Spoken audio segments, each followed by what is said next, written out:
우리 같은 경우는 대학 진학률이 높을 때는 80%까지 갔어요. 그렇죠. 근데 일본 같은 경우는 대학하고 전문대학 합쳐서 그 진학률이 60% 정도란 말이죠.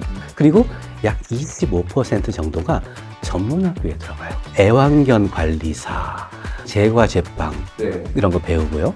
근데 그런 전문학교를 나온 친구들은 우선 취업을 할 때 대학을 졸업한 친구들하고 눈높이가 틀려요. 반드시 대기업에 안 들어가도 돼요. 우리는 어때요? 졸업한 친구들의 눈높이는 다 똑같은 곳만 바라볼 거 아니에요. 삼성전자, 현대자동차, LG. 왜냐하면 대기업하고 중소기업의 임금 수준 차가 크니까. 거기에서 우리는 미스매치가 엄청 발생을 하는 거예요. 소득 격차가 일본은 그렇게 크게 나지 않아요? 한국만큼은 안 나는 거죠. 다 자기들이 하고 싶은 일을 해요.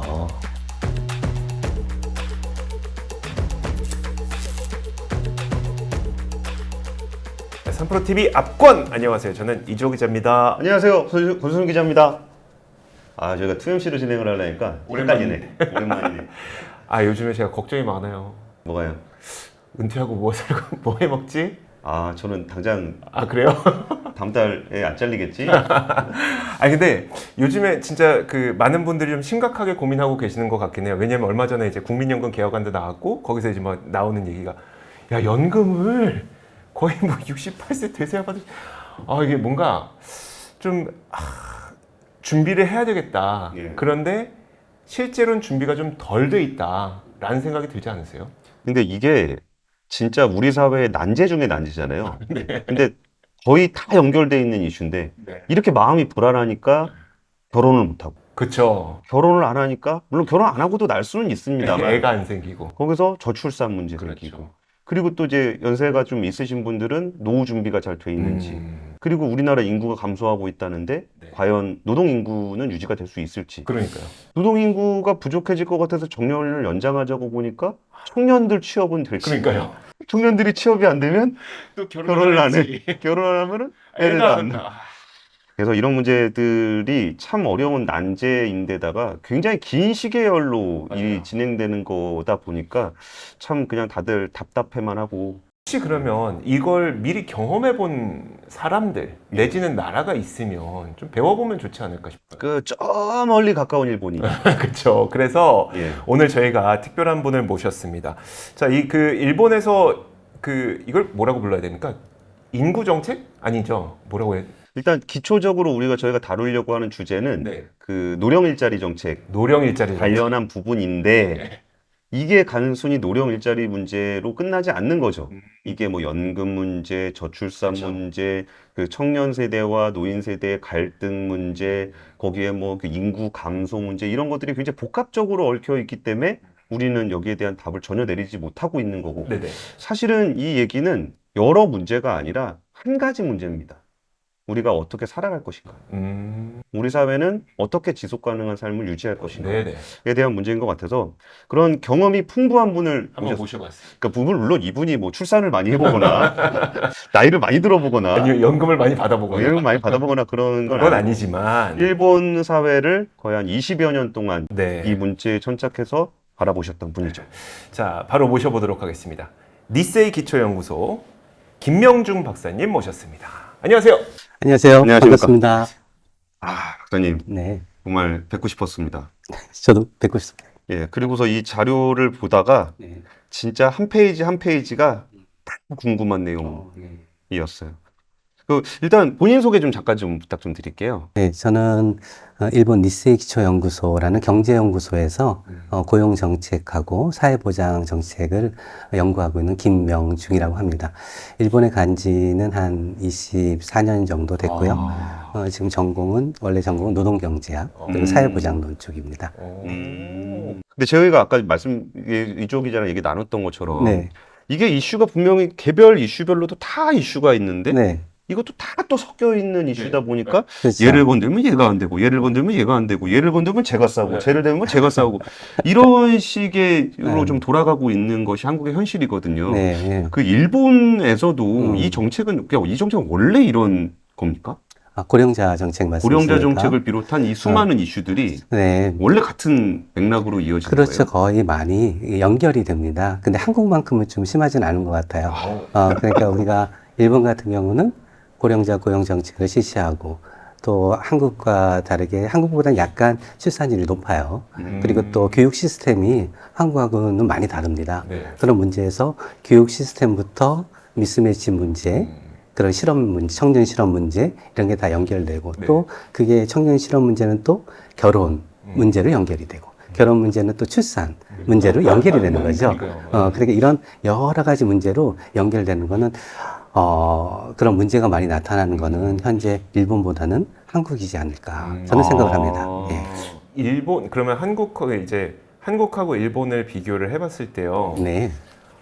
일본은 많이 해소되어 있는 상태예요. 그런 문제점들이 지금. 근데 일본이 먼저 고령화가 그렇죠, 들어왔잖아요. 그렇죠. 일본이 먼저 고령화를 경험을 했죠. 그러니까 지금 일본의 고령화율이 한 29% 정도 돼요. 근데 우리는 아직 거기에 비해서는 엄청 낮죠. 근데 우리는 저출산 고령화 스피드가 엄청 빨라요. 그래서 2045년이 되면은 우리가 일본의 고령화율을 아마 넘어서게 될 거예요. 어쩌면 더 빨리 넘어서게 될 수도 있어요. 그러니까 우리가 일본의 사례를 지금부터 공부하는 거는 굉장히 중요하다고 생각을 하죠. 그러면 한번 시작을 해볼까요? 이 일본이 도대체 어떻게 하고 있는지. 네. 그럼 그러니까 어디서 시작해도 모두 한 바퀴 돌 거기 한 때문에 바퀴. 네. 네. 어디서 시작해? 어디서 시작할까 하다가 네. 그럼 제일 우리가 좀 예민하게 생각하고 있는 네.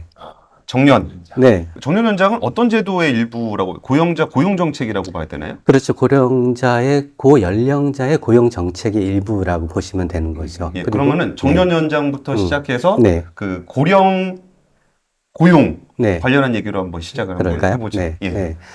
이제 일본에서 이제 정년, 그러니까 고연령자의 고용을 연장한 이유가 있어요. 이건 이제 고연령자들이 늘어나다 보니까 이 사람들이 더 많이 사회에서 활약할 수 있는 사회를 만들기 위해서. 그리고 두 번째는 이제 일본도 우리처럼 저출산 문제가 심각해요. 우리는 지금 출산율이라고 하나요? 한국에서는 출산율. 출산율이라고 그러죠. 이게 0.78인데 일본도 1.26까지 목사님 떨어졌어요. 틀렸습니다. 0.7입니다. 더 내려왔습니다. 이게 이제 작년도, 네. 작년 기준에 이제 분기로 하시면 0.7까지 내려온 게 내려왔습니다. 맞고요. 네. 네. 그런데 이제 일본의 같은 경우는 이제 저출산 문제가 있기 때문에 이제 장래 노동력 부족 문제가 나타나고 있어요. 특히 15세에서 64세의 생산 연령 인구가 매년 줄어들고 있는 거죠. 그러니까 노동력 부족 문제를 해결하기 위해서는 지금까지 일을 하지 않았던, 그러니까 지금까지 경제활동 인구가 일을 했거든요. 그러니까 일할 의사가 없었던 비경제활동 인구가 노동시장에 참가할 필요성이 높아진 거예요. 그러니까 그 비경제활동 인구는 누가 있냐면 여성이 있었겠죠. 예, 집에서 육아를 하느라 네. 이 노동시장에 참가를 못 하는 거예요. 그 나이 드신 고연령자 되신 분들은 또 육체적으로 체력적으로 힘드니까 또 그리고 정년이 60세로 설정이 되어 있으니까 일할 의사가 없어서 노동시장에 참가하지 않았는데 이런 분들이 노동시장에 참가하지 않으면 장래 노동력 부족 문제가 발생을 하는 거예요. 그래서 비경제활동 인구가 경제활동 인구가 되기 위한 정책을 실시한 거죠. 노동력 부족 문제를 해결하기 위해서. 네. 그리고 또 한 가지는 이제 연금이에요. 연금. 예. 연금 자체도 뜨거운 네. 이슈인데. 근데 공적연금을 지급 개시 연령이 있잖아요. 네, 몇 네. 살부터 연금을 받을 수 있느냐. 네. 이 지급 개시 연령을 일본 정부가 재정적인 문제가 있었기 때문에 단계적으로 이걸 끌어올렸어요. 끌어올리는 정책을 발표했다는 거죠. 60세에서 65세까지 단계적으로 끌어올리는 정책을 발표했는데 예. 이 정책을 발표하고 나서 보니까 정년은 그대로 60세인 거예요. 네. 고령자가 일할 수 있는 기간은 60세까지밖에 일을 못 해요. 음. 그러니까 그러면 정년이 60세고 연금의 지급 개시 연령이 단계적으로 끌어올려져서 65세가 되면은 소득이 줄어드는 기간이 발생을 할 수 있단 말이죠. 소득 공백기가 공백기간이죠. 예. 근데 이제 이걸 완전히 공백기간이라고 할 수는 없는 게 내가 65세가 지급 개시 연령이라고 하더라도 네네. 61세에 좀 땡겨서 받을 수 있어요. 아, 연금이 네. 감액이 되더라도 그런 선택의 권리는 있기 때문에 이걸 소득 공백 기간이라고는 볼 수는 없는 거예요. 소득을 감소할 수 있는 그런 기간은 발생을 하는 거죠. 근데 하지만 어쨌든 소득이 감소하게 되잖아요. 그러면은 그 한 번 감소한 연금은 평생 그 연금이 지급돼요. 한 번 그 연금을 선택을 하면. 네. 아. 네. 그럼 계속 적은 수입으로 생활을 해야 되니까 이 문제를 해결해야 되는 거였죠. 네네. 그러니까 연금의 지급 개시 연령에 맞춰서 고용을 연장할 필요가 생긴 거예요. 그래서 고용을 연장하는 정책을 일본 정부가 실시를 하게 된 거죠. 그럼 일단 연금 개혁 정책을 그러니까 연금 정책 자체도 우리가 연금 수급 연령이 좀 뒤로 가면은 우리가 걱정하는 거는 임금이 좀 줄어들겠구나라는 이거 공부가 어떡하지라고 생각하는 건데 그래서 연금 정책하고 네. 노령 일자리 정책을 연계해서 연계한 거죠. 하게 된 거군요. 그렇죠, 그렇죠. 그럼 이게 뭐 지금 당장 뭐 오늘부터 되게 늘어납니다. 뭐 음. 연금은 이만큼 늦게 줍니다라고 네. 할 수는 없잖아요. 그렇죠, 그렇죠. 그러면 그 정책이 분명히 이제 갈등 요인들도 많이 있었을 건데 그렇죠. 이 정책을 어떤 식으로 좀 그 추진해 왔어요? 네. 이제 그게 굉장히 포인트예요. 일본의 정부가 정책을 실시할 때는 굉장히 시간을 들여서 한다는 거예요. 네네. 굉장히 천천히 한다는 거죠. 그냥 연금의 지급 개시 연령을 60세에서 61세 끌어올리는데 3년. 61세에서 62세 끌어올리는데 3년. 즉 60세에서 65세 끌어올리는데 대략 15년을 생각을 한 거예요. 네. 15년을. 그러니까 그러면 정년도 고용 연장도 이게 한국에서 잘못 보도된 게 뭐냐면 일본의 정년은 65세로 연장이 되었다. 네. 이렇게 보도가 되었는데 사실은 65세로 연장이 된 게 아니라 이게 고용이 연장이 된 거예요. 이 부분 제가 좀 이따 말씀드릴게요. 네네. 그러면서 연금의 지급 개시 연령이 3년마다 1세씩 연장이 되니까 거기에 맞춰서 일할 수 있는 기간을 1년씩 연장을 한 거예요. 자, 이 일할 수 있는 기간을 어떻게 연장을 했느냐.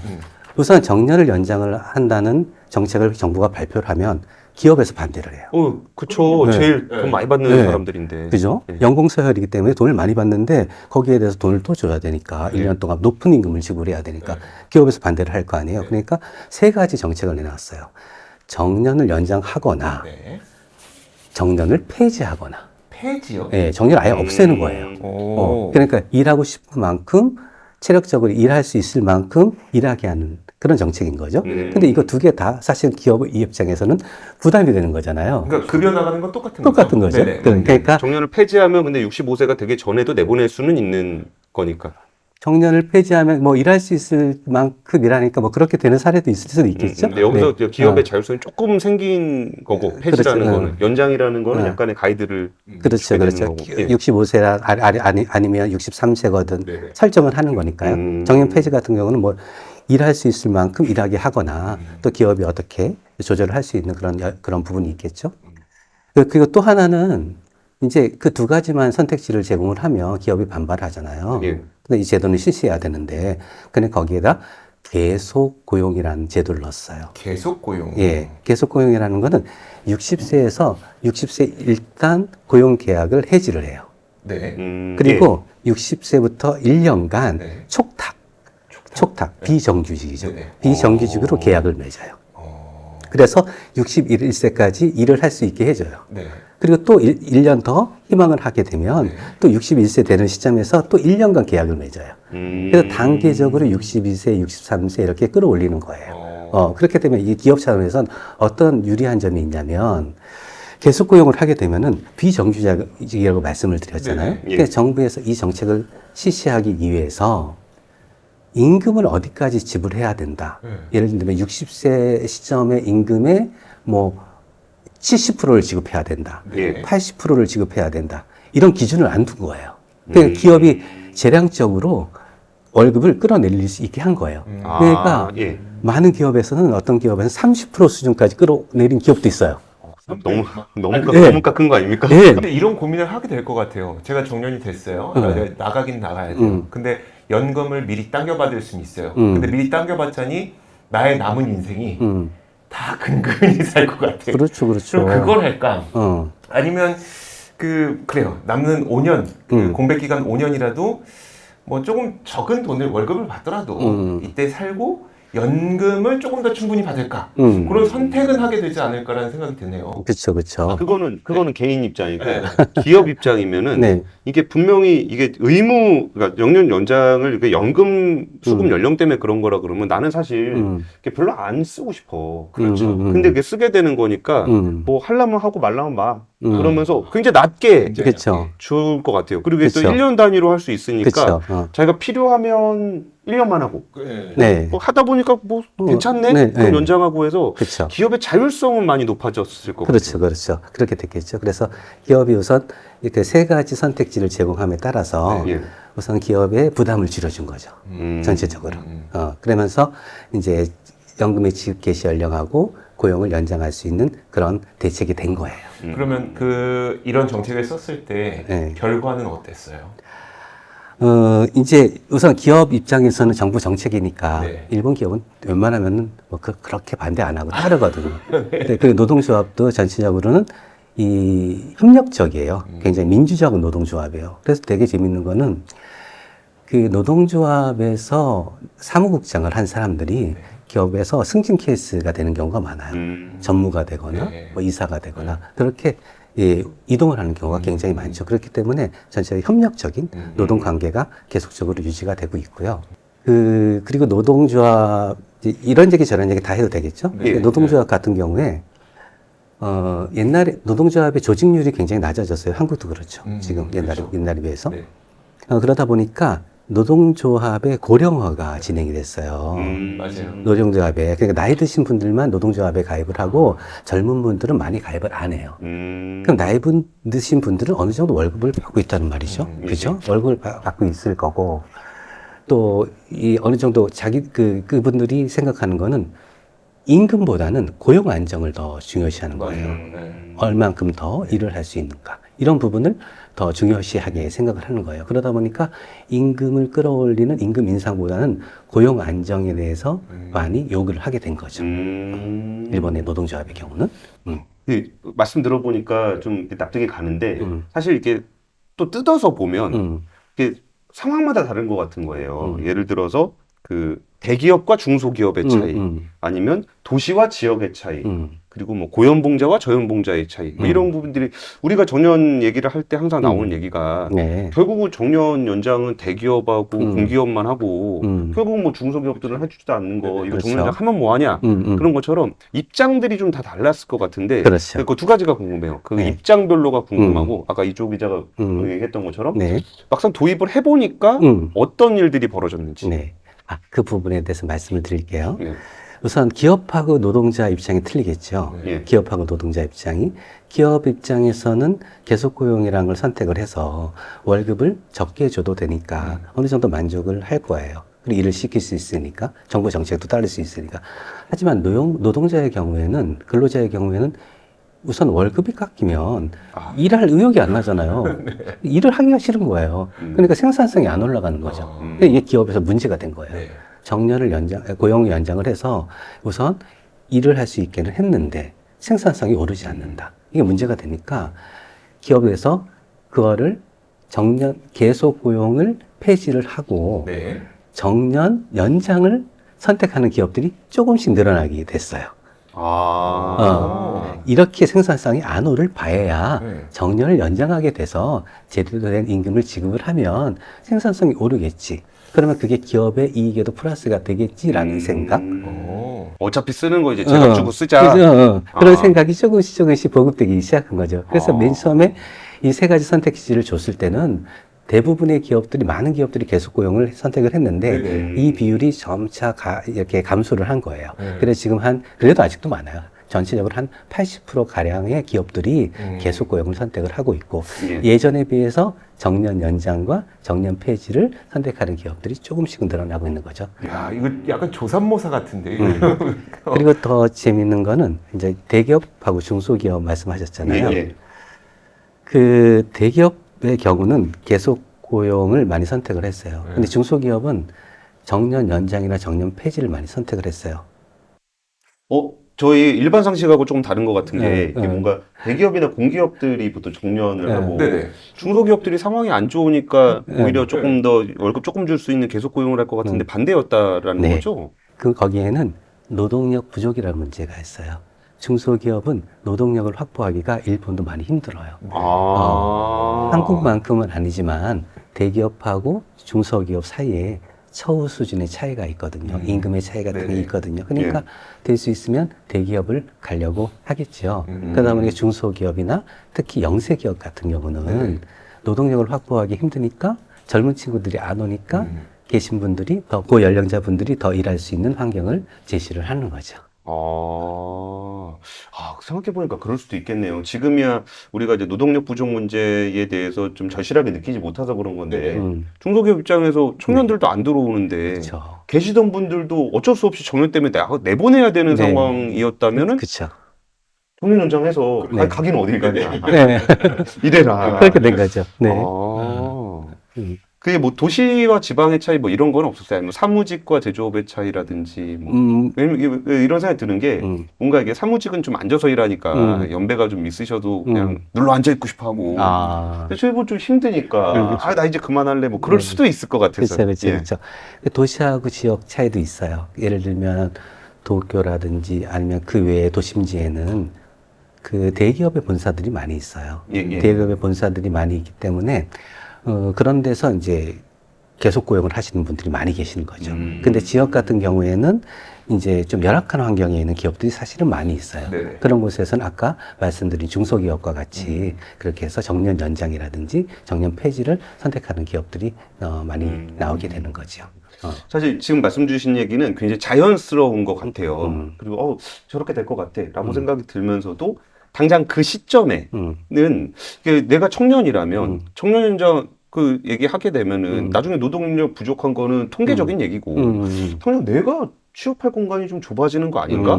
라는 생각을 하게 될 것 같아요. 그렇죠. 그러면 그러니까 고령 일자리 관련한 게 이거 재고용자가 됐든 아니면 정년 연장이 됐든 이 제도를 도입할 때 그 청년 세대는 좀 이 문제를 어떻게 받아들였어요? 네. 이제 여기서부터 교육하고 연결이 될 거예요. 교육으로 가요? 교육 문제를요. 네. 여기에 대해서 말씀을 드릴게요. 우선 이제 고령자분들, 고연령자분들의 일자리가 늘어나게 되면 이게 청년들의 일자리를 뺏는 게 아니냐 이런 걱정을 하는 경우가 많이 있어요. 근데 일본 같은 경우는 이런 사례가 아직 그렇게 심각하게 나타나고 있지는 않아요. 왜냐하면 노동력 부족 문제가 있고 그다음에 청년들의 취업률이 상당히 높아요. 그러니까 두 가지가 데이터가 있어요. 그 분모를 대학교 졸업자 수로 하고 분자를 취업자 수로 하는 데이터하고 또 하나는 분모를 대학교 졸업자 중에서 취업을 희망하는 자 수하고 하고 분자를 취업자 수로 하는.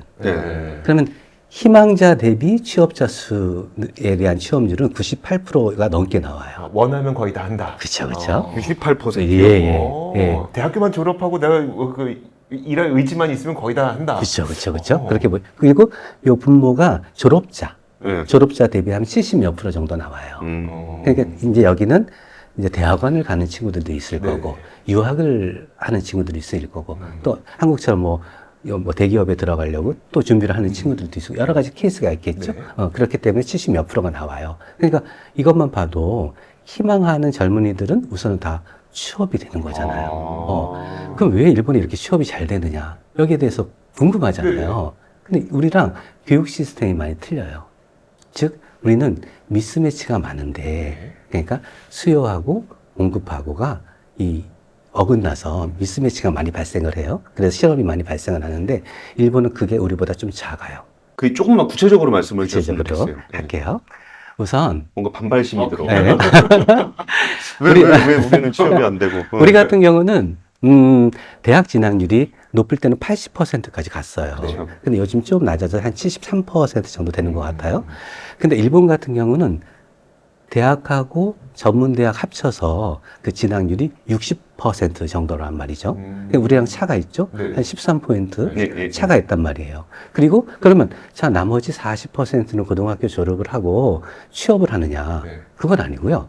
약 25% 정도가 전문학교에 들어가요. 전문학교, 뭐 기술학교 같은 거예요? 그렇죠. 전문학교, 특히 애완견 관리사, 그 다음에 뭐 네일 전문 이런 거 하는 거 있죠. 그런 전문 기술, 그리고 뭐 빵, 제과, 제빵 이런 거 배우고요. 근데 그런 전문학교를 나온 친구들은 우선 취업을 할 때 대학을 졸업한 친구들하고 눈높이가 틀려요.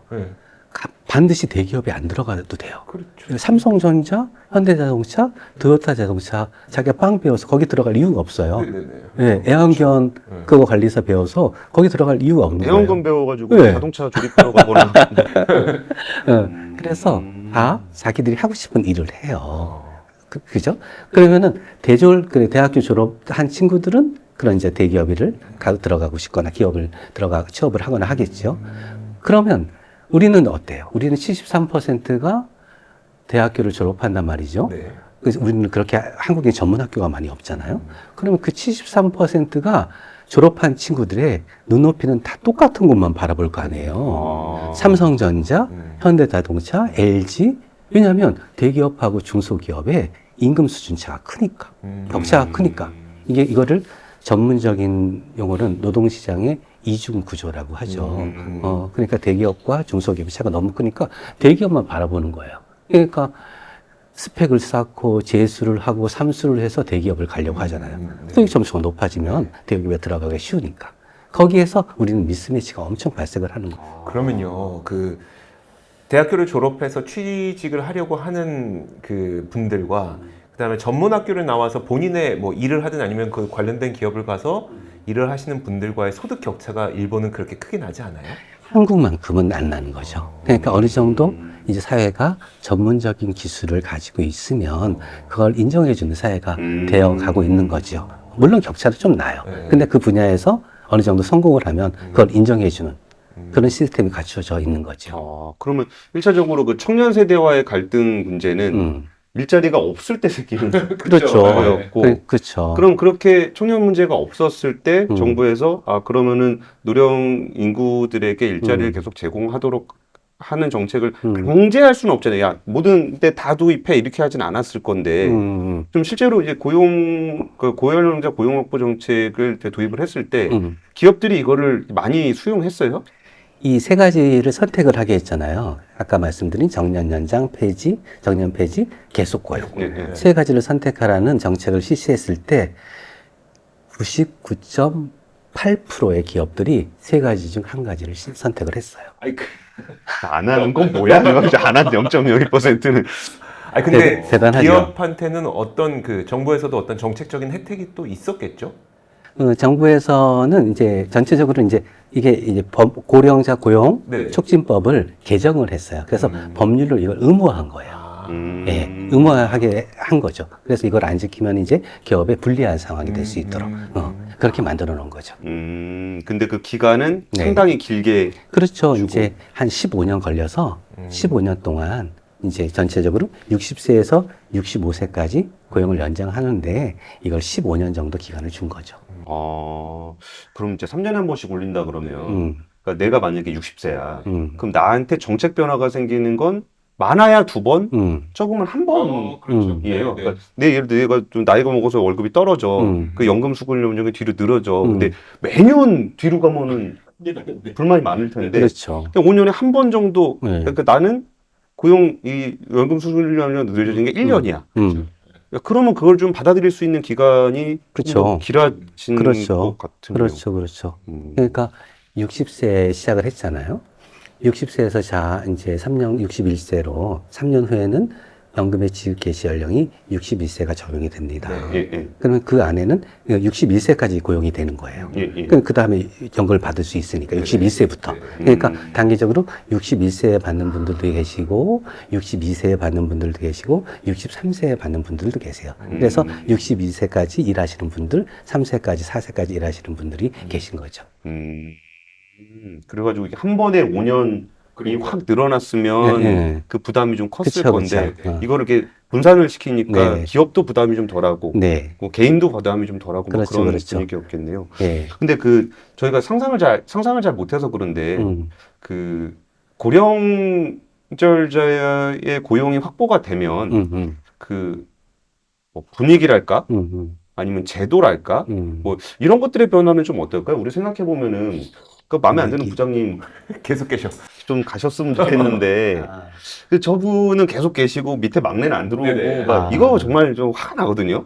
그럼 거기에 대해서 그 정년 연장하는 거에 대한 반발도 좀 있고 막 그럴 것 같아요. 아, 그러면 그 문화적으로나 네. 아니면 인사제도적으로는 좀 일본 분위기가 좀 어땠어요? 우선은 이 부분도 한국하고 약간 다른 부분이 있어요. 그러니까 이게 정년이 연장이 되면은 우선 아까 말씀드렸지만 60세에서 이제 60세에서 고용이 연장되는 거예요. 네. 정년이 연장되는 건 아니고요. 고용이 연장되면 80% 이상 기업들이 계속 고용을 선택하니까 거기에서 대부분의 고연령자분들은 비정규직이 돼요. 예. 여기에서. 근데 우선 60세까지도 이게 약간 틀리는 게 일본에서 한국에서 임금 피크제란 말을 많이 쓰잖아요. 예, 예. 일본에서 임금 피크제란 말이 없어요. 이게 뭐냐면 연공서열이니까 이렇게 점차적으로 근속연수가 늘어나면서 임금이 올라갈 거 아니에요. 네. 예. 그리고 그 직장에서 간부직을 담당하면 거기에 따라서 임금이 올라간단 말이죠. 근데 이 간부 정년제가 있어요. 임원 정년제가 있어요. 네. 그러니까 기업 따라 이건 틀린데 이걸 뭐 50세에 설정한 기업도 있고 55세에 설정한 기업이 있어요. 그래서 거기에서 승진이 안 되면 그냥 평사원 테이블로 임금 테이블로 돌아오는 거예요. 다시요. 저 이해가 안 돼요. 아, 그래요? 이제 부장이면 부장이 55세까지. 네. 예를 들면 과장은 뭐 50세까지. 아, 그래요? 예. 이런 임원 정년제가 있어요. 그럼 거기에서 지금 50세까지는 과장의 임금 테이블이 적용을 받다가 거기서 이제 55세까지 부장의 임금 테이블 적용을 받다가 거기에서 이제 더 이상 임원 정년제가 있다고 말씀을 드렸잖아요. 그럼 거기 부장직을 내려놓게 되는 거예요. 거기에서. 55세에서. 어쨌든 회사 안에 네. 55세 이상 되는 부장은 없는 거네요. 그쵸, 그쵸. 원래 50세의 예. 과장이 안 되면 예. 다시 평사원이 되는 예. 거고. 아, 원래 시스템이 좀 그런 예, 방식이에요? 예, 그런 시스템을 그러니까 그 임원 정년제를 실시하는 기업도 있고, 네네. 물론 안 실시하는 기업도 있어요. 근데 그런 제도가 있어서 네네. 임금이 올라가다가 여기에서 피크를 맞이한 다음에 여기서 내려가요. 근데 이거 한국에서 이 부분을 아마 임금 피크제라고 한 것 같아요. 네, 이 부분을. 그렇죠. 예, 예. 그러니까 거기에는 정년을, 임원을 내려놓고, 내려놓게 되니까 임원 수당이 없어지잖아요. 그리고 임원 수당이 없고 부장 임금 테이블하고 평사원의 임금 테이블하고는 틀리잖아요. 네. 그 임금 테이블이 적용이 되는 거죠. 단 근속 연수에 대해서는 그 부분이 이제 적용이 돼서 어느 정도 임금이 유지가 되는 거죠. 평사원 55세 임금이 있고 그렇죠, 그렇죠. 그러네요. 그렇죠. 부장 55세 임금이 있겠죠. 있어서 테이블이 틀리죠. 예, 55세 부장 테이블에 있다가 네. 56세가 됐을 때 승진을 못하게 되면 그렇죠. 56세 평사원 그렇죠. 테이블로 간다는 그렇죠, 거죠. 그렇죠, 그렇죠, 그렇죠. 그럼 그 전에도 이게 네. 조금 그러니까 우리가 이제 연공서열이 일본 되게 강하다고 들었는데 우리나라도 굉장히 좀 꽤 강하고 그러면은 자기가 좀 그 후배 밑에서 일하는 것에 대해서 좀 어떤가요 문화가? 그렇게 거기에 대해서는 물론 싫어하시는 분들도 계시죠. 뭐 전혀 없진 않죠. 근데 우리만큼 그거 심각하신 건 같진 않아요. 그러니까 후배 밑에서 일을 하더라도 우선은 고용이 연장되고 고용이 보장된다는 생각을 하고 있으면 그냥 일을 하시는 것 같아요.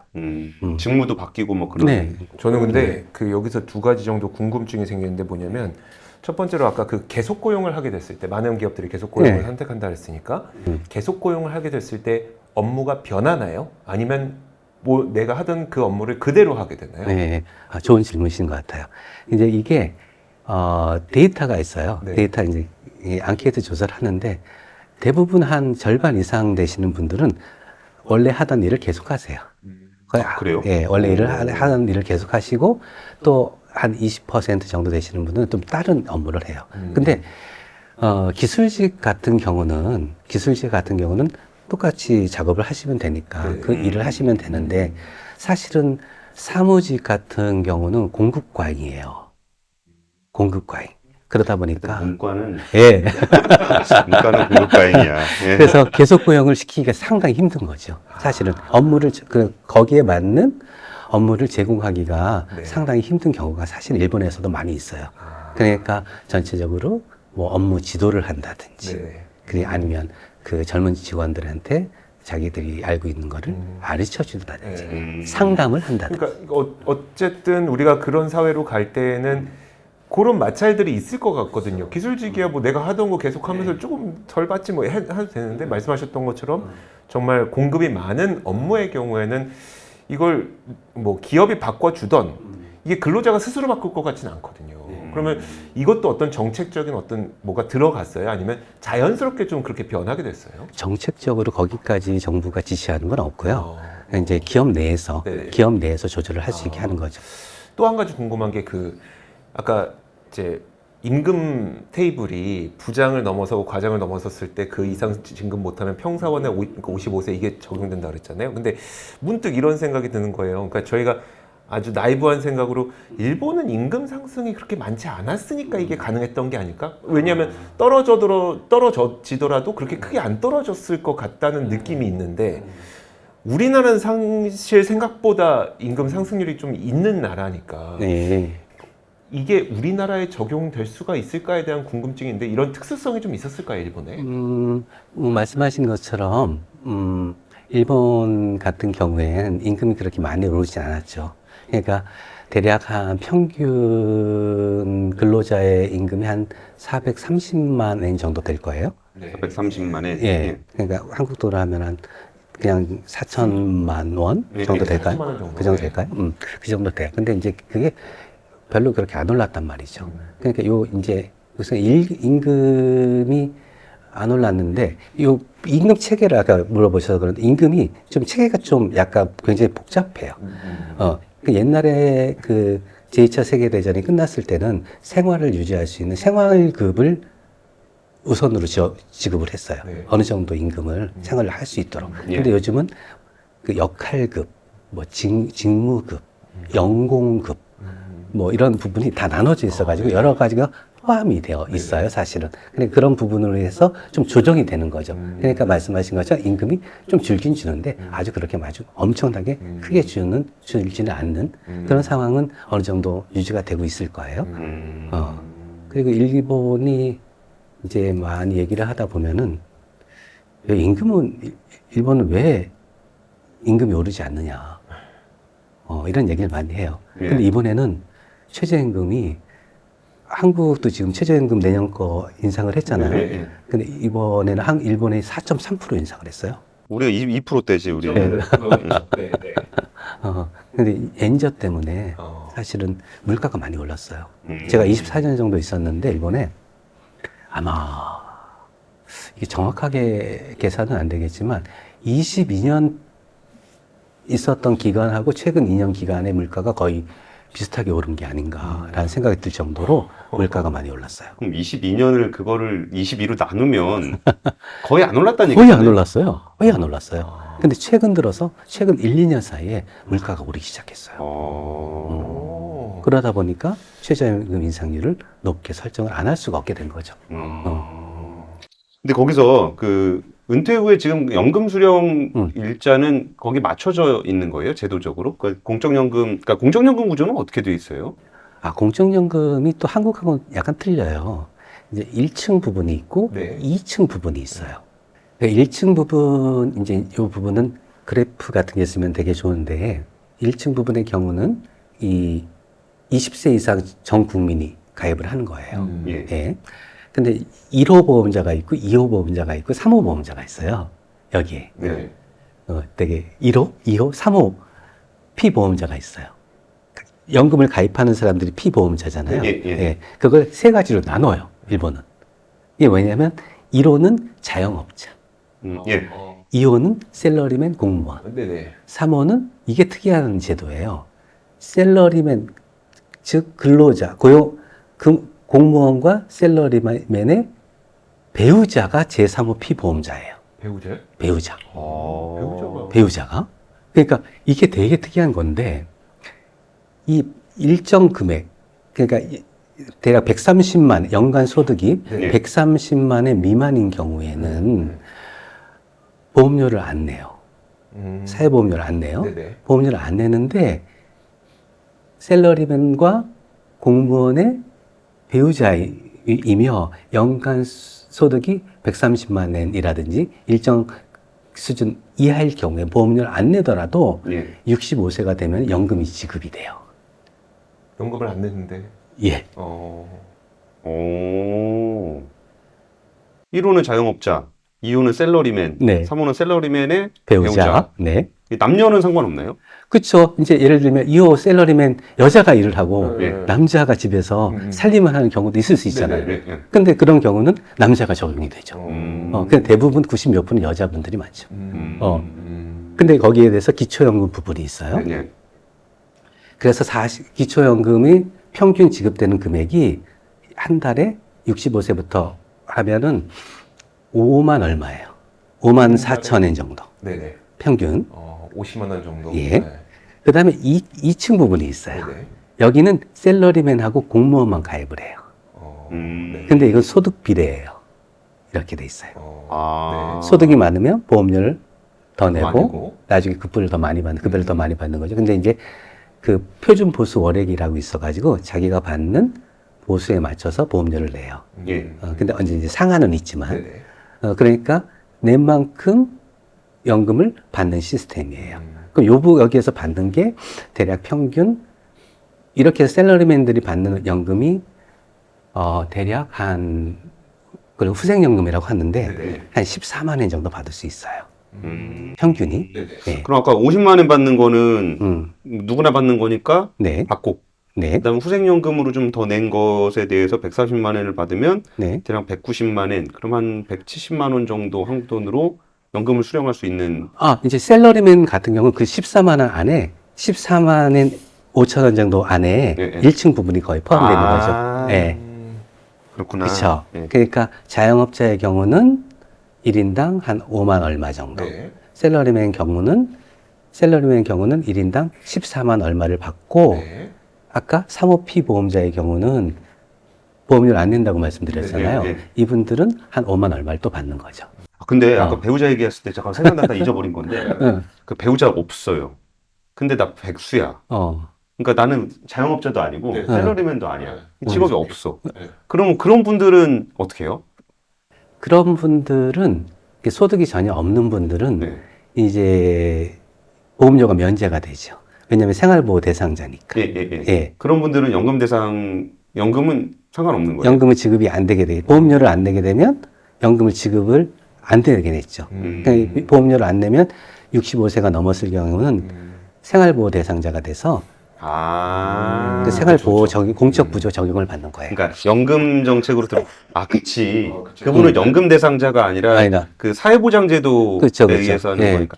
그러니까 연금은 일종의 내가 노후를 위해서 이렇게 보험을 드는 거고. 그렇죠. 이분들은 이제 보험료를 낼 돈이 없는 분들이니까 사회보장. 그렇죠. 일반 회계에서 적용이 돼서 공적 부조가 지급이 되는데 그 연령에 상관이 없어요. 내가 진짜 돈이 아무것도 없어요.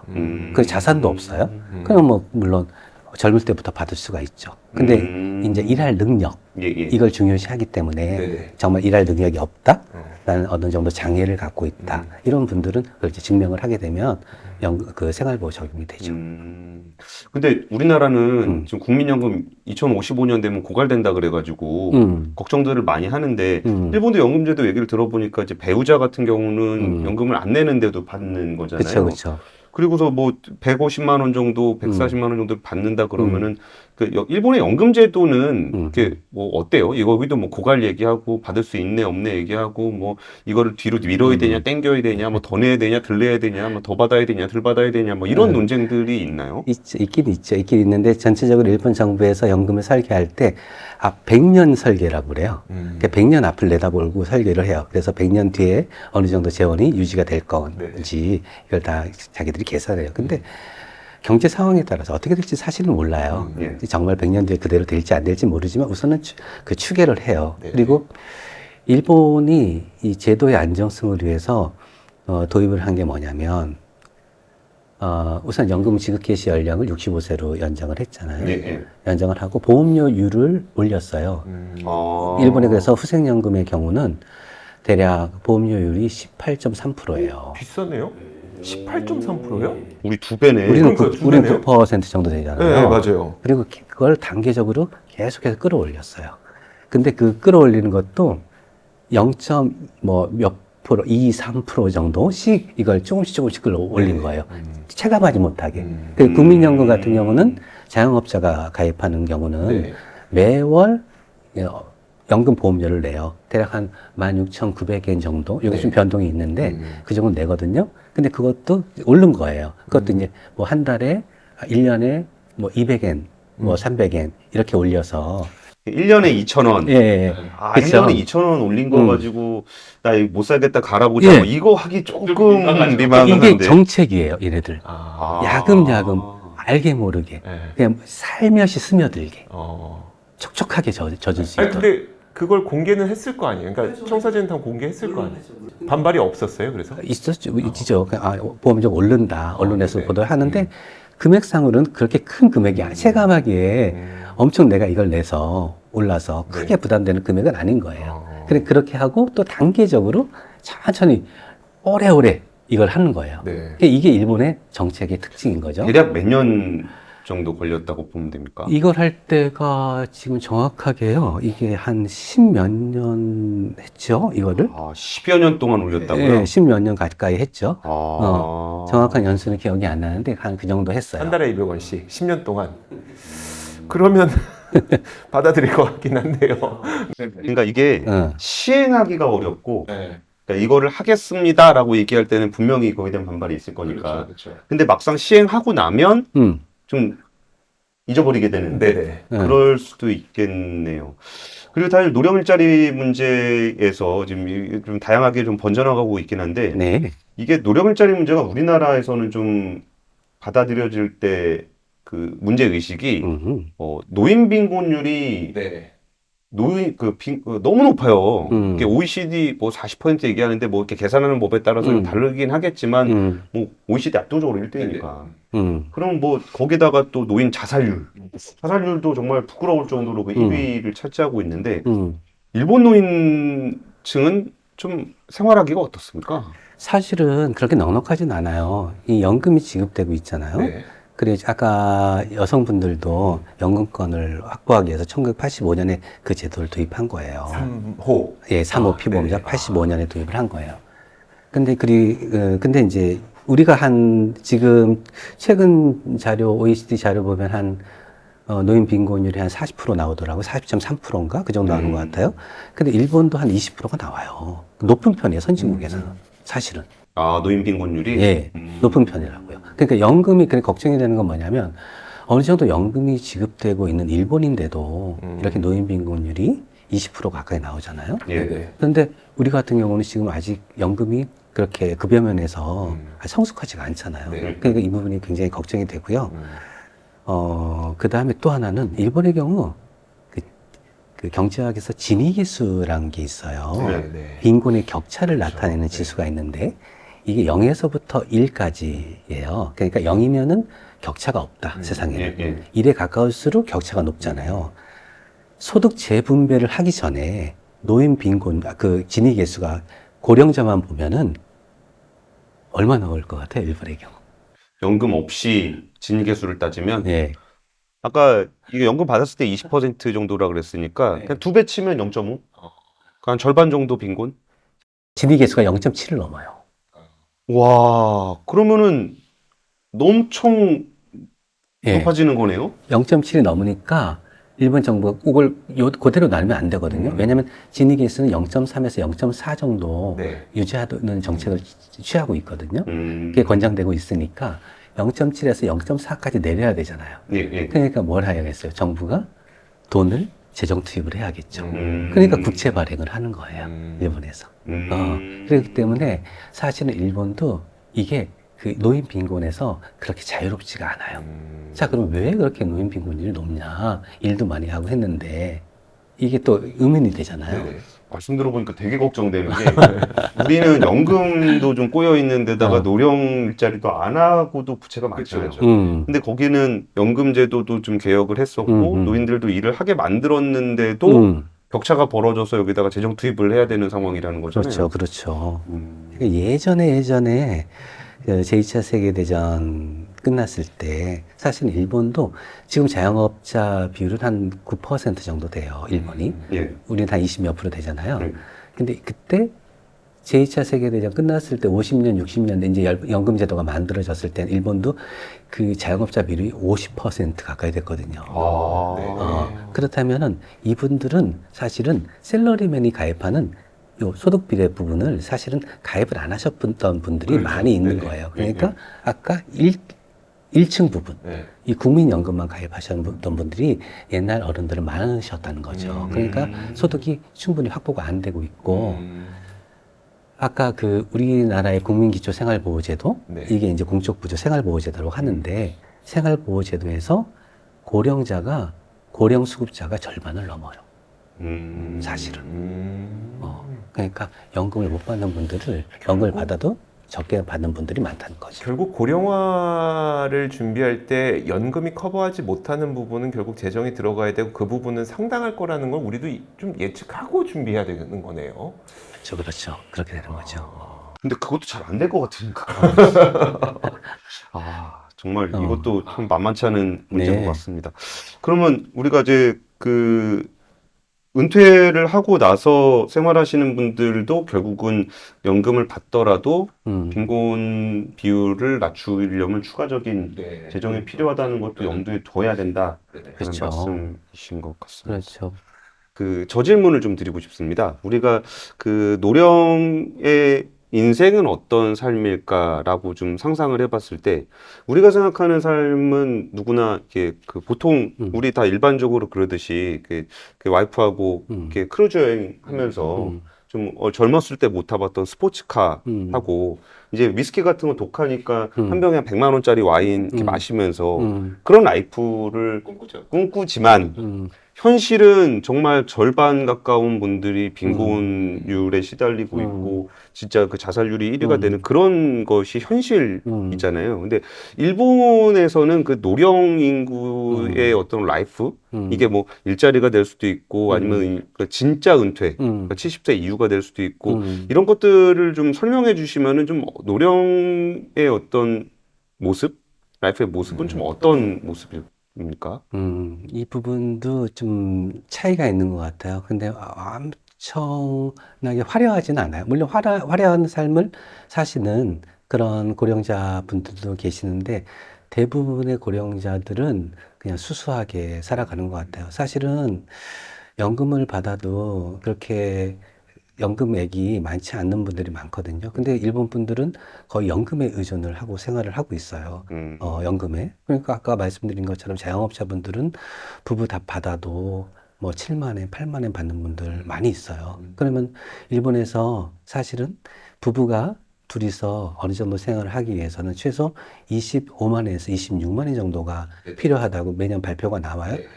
연마다 좀 그렇게 바꿔요, 금액은. 근데 25만 원, 26만 원인 걸 생각을 하면 연금 8만 원을 받아가지고는 생활하기가 힘들어요. 그리고 65세에서 75세까지는 어느 정도 일을 할 수 있지만 75세 후기 고령자가 되면 사실은 일하기가 힘든 말이죠. 그럼 아르바이트를 하거나 실버 인재센터 가서 뭐 정원 가꾸기, 청소하는 아르바이트를 해도 사실은 수입이 그렇게 많이 확보가 안 된단 말이죠. 그러니까 우리가 연금이 어느 정도 갖춰진 일본에서조차도 고령자들이 사실은 힘들게 살고 있는 게 현실이에요. 그런 상황을 고려하면은,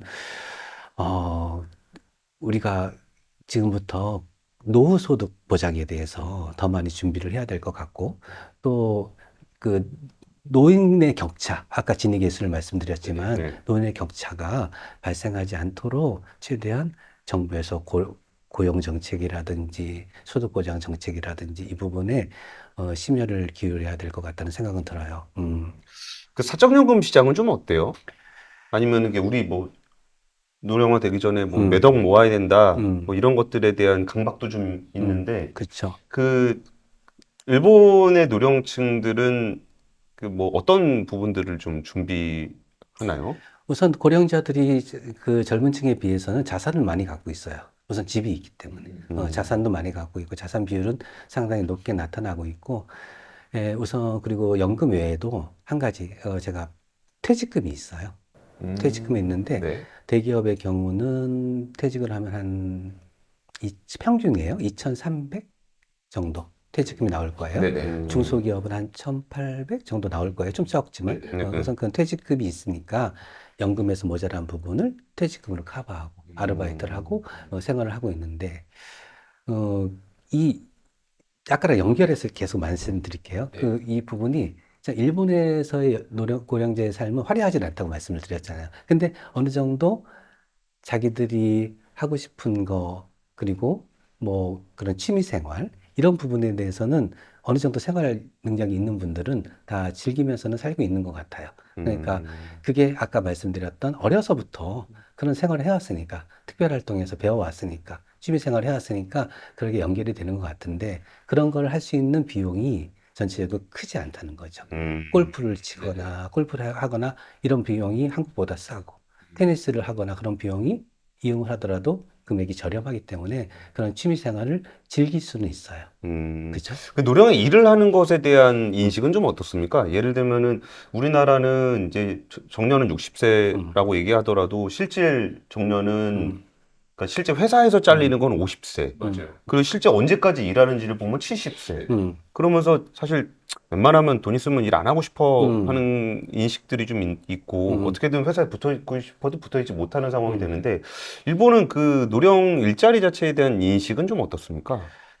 그러니까 이제 60세 이후 분들한테, 그러니까 계속고용으로 일하시는 분들한테 앙케이트를 하면 왜 일을 지금 계속하고 있냐. 그럼 가장 큰 문제, 이유가 경제적인 문제. 경제적인 문제 때문에 일을 하고 있다고 하는 거고, 그 다음에 이제 건강을 위해서, 건강을 위해서 일을 하고 있다라는 생각을 갖고 있는 것 같아요. 근데 전체적으로 일을 한다는 거에 대해서는 커다랗게 거부감은 없는 것 같아요. 그러니까 62세, 63세, 64, 내가 일을 할 수 있는 연령까지는 적어도 일을 하겠다. 이런 생각을 많이 갖고 있는 것 같아요. 회사에서도 그렇게 일하는 부분들이 좀 이제는 좀 어느 정도 이렇게 저분들은 저런 일, 그러니까 나도 나이가 들면 어떤 일을 하게 될 거야라는 거는 이제 기업 문화로 어느 정도 좀 자리를 잡고 있는 건가요? 그렇죠. 이제 전체적으로 일본 정부 내에서 고용을 계속해서 연장하는 정책을 하고 있잖아요. 네. 지금까지 이제 65세를 했는데 여기까지가 의무잖아요. 네. 근데 이제 지금은 또 작년에는 65세에서 70세까지 고용을 연장하자. 그러니까 노력 의무 정책을 또 발표를 했어요. 그러니까 이제 될 수 있으면 기업 차원에서도 70세까지 일할 수 있는 환경을 만들어 주세요라는 거를 기업에 요구를 하고 있는 거죠. 근데 일본 정부 기업들은 전체적으로 정부가 어느 정책을 발표하면 여기에 따르는 경우가 많은 것 같아요. 거기에 대해서 커다란 반발을 하거나 그런 경우는 많이 없고요. 그러니까 정부 정책이 전체적으로 고령자 고용을 연장하는 방향으로 가니까 기업에도 뭐 울며 겨자 먹기일 수도 있겠지만 거기에 따르면서 고령자가 좀 더 일할 수 있는 환경이 된 것 같고, 또 고령자들도 그런 정책이 있으니까 또 연금이 지급되지 않으니까 일을 하고 있는 그런 상황이 계속해서 이어지고 있는 것 같아요. 압도적 경제 콘텐츠 압권 2부로 이어집니다. 복잡하고 어렵게 느껴지는 재무제표와 용어들, 친절한 투자 멘토 사경인 마스터가 매주 새로운 콘텐츠로 알기 쉽게 설명해드립니다. 재무제표 분석과 포트폴리오 구성, 뭐 양대 재무제표라고 그러면 대차대조표랑 손익계산서가 있거든요. 매수 매도 방법, 이때 사는 게 좋겠네, 이렇게 사면 좋겠다. 근데 이렇게 살려면 뭘 해야 되냐면요, 나머지 3분의 1은 놔둬봅니다. 어디까지 가는지. 실전 투자 팁까지 알려드립니다. 오직 3프로 멤버십에서만 만나실 수 있습니다.